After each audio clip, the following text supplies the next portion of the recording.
India की अगर हम बात करते हैं, बांग्लादेश से जो सामान आ रहा था इंडिया पर, जो भी इंपोर्ट हो रहा था, उस पर बैन लगा दिया गया। इस बैन की वजह से बांग्लादेश को झटका लगा है, क्योंकि बड़ा लॉस बांग्लादेश को देखने को मिला है। इंडिया ने ऐसा क्यों किया है, आज के इस वीडियो में वो समझेंगे। लेकिन साथ ही साथ इंडिया की जो शिपमेंट यूएसए में जा रही थी, तो यूएसए ने भी उसे रिजेक्ट कर दिया गया है। यूएसए ने जब शिपमेंट को रिजेक्ट किया, उसकी वजह से इंडिया को भी लॉस देखने को मिला है। अब यूएसए ने इंडिया के साथ ऐसा क्यों किया है, वो भी समझ लेंगे आज की ही इस वीडियो में। आगे बढ़ने से पहले आपको बताना चाहूँगा, अगर आप पहली बार हमारे चैनल पर विजिट करें तो चैनल को सब्सक्राइब जरूर कीजिएगा। इस चैनल पर इस तरह के अपडेट्स, इस तरह की वीडियोज़ आपको ज़रूर मिलती रहती हैं। देखिए, इंडिया ने नई रिस्ट्रिक्शंस लगाई कुछ इंपोर्ट पर। बांग्लादेश के जो सामान आया करता था, लैंड पोर्ट्स की बात करेंगे, जिसमें जो सामान जिसकी कीमत 770 यूएसडी मिलियन डॉलर की अगर मैं बात करूंगा, इतनी कीमत के सामान पर इफेक्ट पड़ने जा रहा है। लगभग 42% टोटल बायलेटरल इंपोर्ट्स पर इफेक्ट पड़ने जा रहा है। अगर मैं इंडियन करेंसी में कन्वर्ट करके बताऊं तो 6,430 करोड़ के सामान पर जो है वो यहाँ पे इफेक्ट पड़ने जा रहा है। इसीलिए कहा जा रहा है बांग्लादेश को बड़ा झटका इंडिया की तरफ से मिला है। इसमें कई सारे सामान है, इवन जैसे बांग्लादेशी गारमेंट्स हो गया, या प्रोसेस्ड फूड हो गया, प्लास्टिक आइटम्स हो गया, और भी किस तरह का काफ़ी सामान था जो आया करता था। उसको फिलहाल लैंड पोर्ट्स के थ्रू बैन कर दिया गया। अब अगर उनको आना होगा तो वो कोलकाता और नवा शेवा सी पोर्ट्स के थ्रू ही आ सकते हैं, जो कि उनको डिफिकल्ट लगने वाला है। लैंड पोर्ट्स में जो प्रॉब्लम्स उन्हें नहीं फेस करनी पड़ती थी, सी पोर्ट्स में वैसी प्रॉब्लम फेस करनी पड़ती है, तो वो थोड़ा सा उनको डिस्टर्बेंस यहाँ पे क्रिएट होने वाली है। बड़ा इम्पैक्ट यहाँ पे बांग्लादेश को पड़ने वाला है। इसके पीछे का शॉर्ट से सिंपल आप ये समझ लीजिए, क्योंकि आपको पता है कि बांग्लादेश में सरकार चेंज हुई, उसके बाद यहाँ पे बांग्लादेश की तरफ से जो रहते हैं इनके हेड वगैरह, वो जाते हैं चाइना की तरफ में, और चाइना की तरफ में बोलते हैं। इंडिया के 7 सिस्टर से नॉर्थ ईस्टर्न स्टेट्स की बात करते हैं। हमारे इंडिया के ये वाला पोर्शन है, इन्हें जो कनेक्ट करने का काम करते हैं बेसिकली, जिसे हम चिकन नेक बोलते हैं, सिलीगुड़ी कॉरिडोर हम कहते हैं। 20 से 22 किलोमीटर का स्ट्रेच आपको देखने को मिलता है, ये वाला पोर्शन।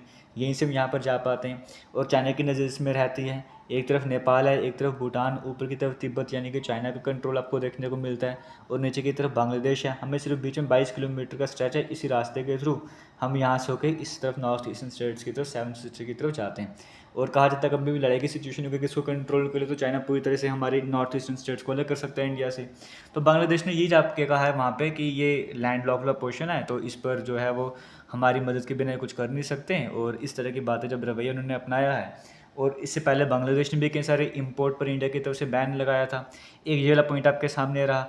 दूसरा पॉइंट हमारे सामने ये वाला रहा कि ये जो आपको देखने को मिल रहा है, जब मैं बात करता हूँ चिकन नेक वाले पोर्शन की, चिकन नेक वाला पोर्शन आपको समझ आया, जो आपको सिलीगुड़ी कॉरिडोर मैंने बताया, एक दो चाइना में जाके स्टेटमेंट दी। दूसरा आपको ये मैं पोर्शन दिखा रहा हूँ चाइना चिकन नेक वाला, जो आपको ये देखने को मिल रहा है। यहाँ पे बांग्लादेश में एक एयर बेस है। ये एयर बेस जो है, ये इसको रिन्यू करने की कोशिश कर रहे हैं, और किसकी हेल्प से? चाइनीज़ की हेल्प से। और चाइनीज़ यहाँ पे जो विजिट करने भी कुछ दिन पहले आए थे, इसलिए न्यूज़ पर भी ये रहा है। इसको रिवाइव करने की कोशिश की जा रही है चाइना की हेल्प से। अगर चाइना यहाँ पे हेल्प लेता है तो ऊपर की तो तिब्बत तो है ही है, यहाँ पर भी चाइना एयरबेस अगर करेगा तो अपना कंट्रोल करने की कोशिश करेगा। दोनों तरह से चिकन नेक पर उसका कंट्रोल रहने का पूरा यहाँ पे रहने वाला है। इसीलिए ये जो बांग्लादेश इस तरह से भी हेल्प ले रहा है चाइना की, तो इस पर भी इंडिया नाराज़ है। इसीलिए भी जो इंडिया ने ये जो है बैन वगैरह लगाने की कोशिश करा है, बैन लगा भी दिए, कोशिश क्या कर रहा है। लेकिन अब इंडिया ने दूसरा रास्ता भी अपनाया है। एक तो बांग्लादेश को इस तरह से झटका दिया है कि उनके सामान पर बैन वगैरह लगा दिया है। दूसरी तरफ जैसे ये कह रहा था, बांग्लादेश कहता था कि इंडिया को अगर यहाँ से नॉर्थ ईस्टर्न स्टेट तक जाना होता था हमारी हेल्प लेनी पड़ती थी, बांग्लादेश की हेल्प लेके ही यहाँ पर जाना है, क्योंकि यहाँ पे छोटे से स्ट्रेच में कितना क्या बना पाएंगे, कहाँ पे हम बुलेट ट्रेन चलाएंगे, कहाँ ट्रेन का सिस्टम चलाएंगे, ये रास्ता भी इसी तरह का है ना।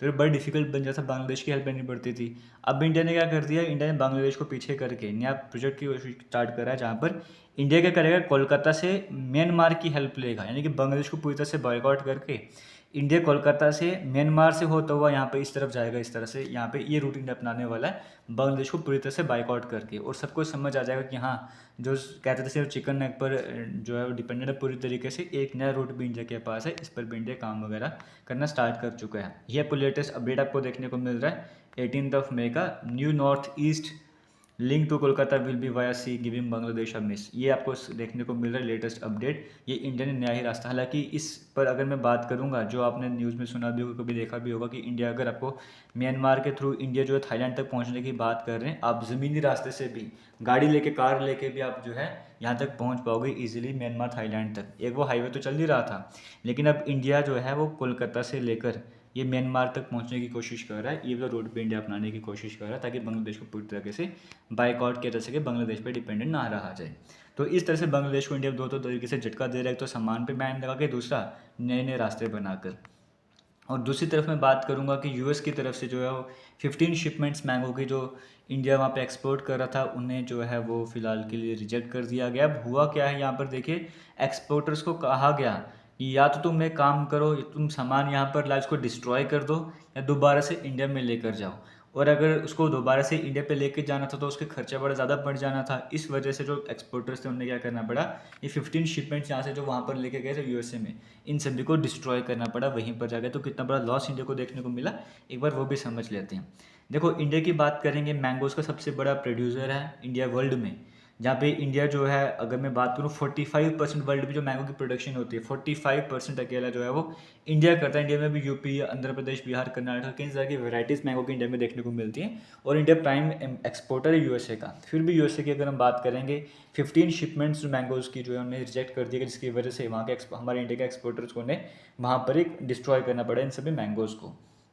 अब ऐसा इसलिए कहा गया, डॉक्यूमेंट्स लैब्स की वजह से डॉक्यूमेंट्स में मिस्टेक वगैरह थी, इसीलिए डॉक्यूमेंट्स में गलती की वजह से यहाँ पर जो डॉक्यूमेंट्स रेगुलेटरीज की वजह से जो उन्होंने एक्सेप्ट नहीं करा, और कहा कि नहीं जो है वो रिजेक्ट कर देना पड़ेगा, वो डिस्ट्रॉय वगैरह करना पड़ेगा, दोबारा से इंडिया में ले जाना पड़ेगा। और सिंपल सी बात है, इंडिया ले जाना मुश्किल पड़ जाना था। और यहाँ पर कहा गया फिर इंडिया की तरफ से जो एक्सपोर्टर्स हैं जो क्वेश्चन रेज करें, तो एक एक्सपोर्टर के क्वेश्चन आपके सामने मैं ला रहा हूँ। यहाँ पे कहा गया कि जो गलतियाँ हैं वो उनमें नहीं है, जो एडमिनिस्ट्रेटिव एरर है वहाँ पर गलतियाँ हैं। ये जो एडमिनिस्ट्रेटिव एरर है, ये जो ऑपरेट करता है, जैसे इरिगेशन फैसिलिटी की बात करेंगे, ये Maharashtra state agriculture marketing board देखता है, और उसकी सुपरविजन यूएसडी का ऑफिसर ही करता है। और अगर यहाँ पर कोई मिस्टेक वगैरह थी तो क्लियरेंस क्यों दी गई शिप को? अगर पहले गलती थी तो शिप को क्लियरेंस क्यों दी गई? पहले ही मना कर देना था, हम पहले रुक जाते हैं वहाँ पर। तो इस तरह के क्वेश्चन भी यहाँ पर रेस करे गए हैं। तो अब फिलहाल जो भी है, ये मैंने आपको रीज़न समझ आया होगा कि यूएसए ने क्यों रिजेक्ट करा। और इनकी जो कीमत थी, आपको देख रहे होगे, अगर मैं इंडियन करेंसी में कन्वर्ट करके बताऊँ तो 4.2 करोड़ के आसपास की कीमत थी, लगभग 4 करोड़ की कीमत थी, जितना इंडिया को लॉस देखने को मिला है। तो ये था आज का इंपॉर्टेंट अपडेट। उम्मीद करता हूँ आपको समझ आया होगा। बाकी इस तरह की लेटेस्ट वीडियोस के लिए हमारे चैनल को सब्सक्राइब कीजिएगा। थैंक यू, जय हिंद।